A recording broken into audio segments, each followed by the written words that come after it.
rumors until it's there, di ba? There's always discussions. There are people with happy of our direction, may people na hindi happy sa direction.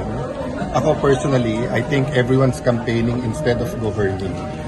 So it's really, do you get 13 people of like minds? But as of today, wala pa yung 13 na yan or yung 13 hindi present. Pero we're in the minority. So of course, we want to be in the majority. Okay. Diba? That was never a secret. Diba? Sila, they were in the minority. They got to the majority. But when they got there, everyone was happy giving them a try. They have their victories, they have their faults.